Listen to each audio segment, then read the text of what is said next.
Oganda modak e gwenge mag Kolwa East e Kisumu East Sub-County koro igeno ni biro yudo chenro mag thieth, somo kod tiegruok machiegni kodgi ma ok gilawo chenro ma kamago kuonde mabocho.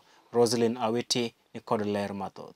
Mano en bang' ka riwruok mar Make Me Smile Kenya e bade mantie Angola e Kisumu East kokalo kuom director margi Simon Peter oyango ni riwruogno medo yudo sir kendo nyiso ni bade biro yarore.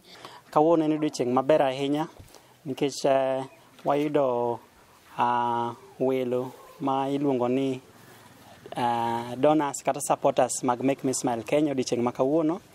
Wan gi jotelo ariyo ka, wan gi migai moluor Professor Ojenda, asto wan gi a potential partner Joseph Posh molimo wa odiechieng' ma kawuono. Arwako gi maduong' kabisa nikech Professor osebedo ka konyo project mar Make Me Smile e yore mag somo, osebedo ko sponsor nyithindo, to pok oyudo ga thuolo mar biro ng'iyo ni kony ne chopo kanye. Koro kawuono wamor ahinya nikech obiro ng'iyo kuma support motimo dhiega kendo wamor. Nitie osiptal king'iyo bada korachwich, nitie osiptal maduong' mane wagero ma wa hand over ne county government. Osiptal no nitie gi gik madongo dongo, nitie ultrasound machines, nitie gik laboratory madongo dongo, nitie rooms ma spacious kendo tich dhi mbele kanyo maber ahinya. To kiweyo mano kendo wan gi craft center. E craft center mano kuma wantie ni en kuma konyo nyithindo miluongo ma kizungu dendo ni adolescent girls and young women minyalo yudo ni noweyo school e yore mopogore opogore. Koro wamiyo gi hope, wamiyo gi lek manyien kaka organization. Wasedhi round, kidhi round tiboneno ka gitweng'o, gipuonjore e yore mag adolescents gi gik makamago.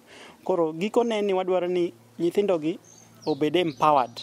E kindeno okil Ngire Tom Ojienda mane oyuore limbe mare e kar riwruogno kaka jasir margi omor ahinya kod kaka Make Me Smile temo konyo jopiny e Kolwa East. Ojienda lero ni kuom higni 3 mosetudore kodgi, oseneno ka nitie lokruok maduong' ka sani girwako jochiw sir mamoko mane ochopo kanyo.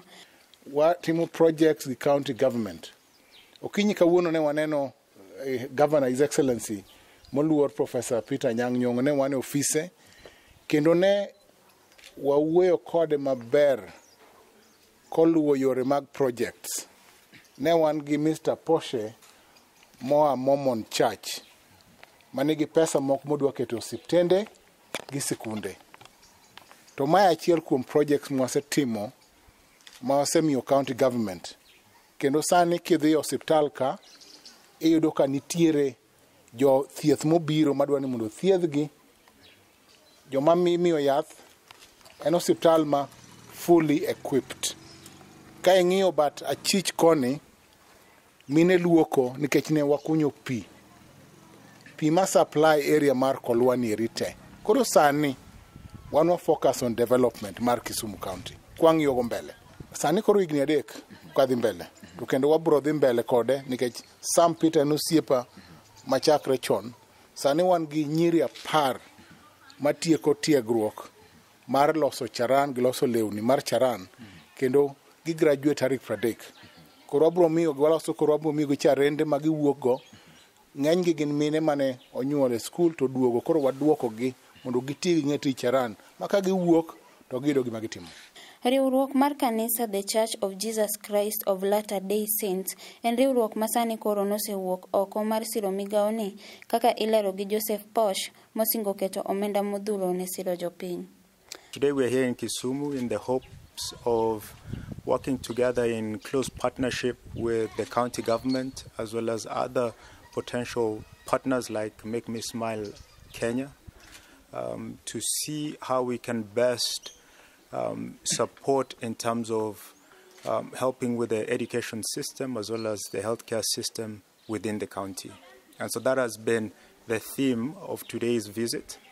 And we are excited in terms of the opportunities that are present that will allow us to make the small impact that we can as we seek to help with building schools and hospitals and equipping them.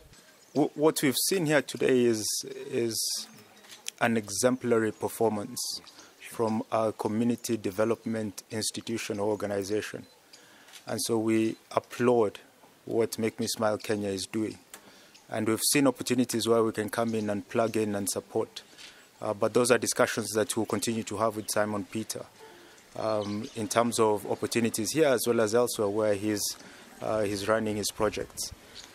What we seek to do as Latter-day Saints Charities is partner with credible institutions who have systems in place, who we can trust to actually utilize the funds to help the people. Nelolwe TV and Roslyn Awiti.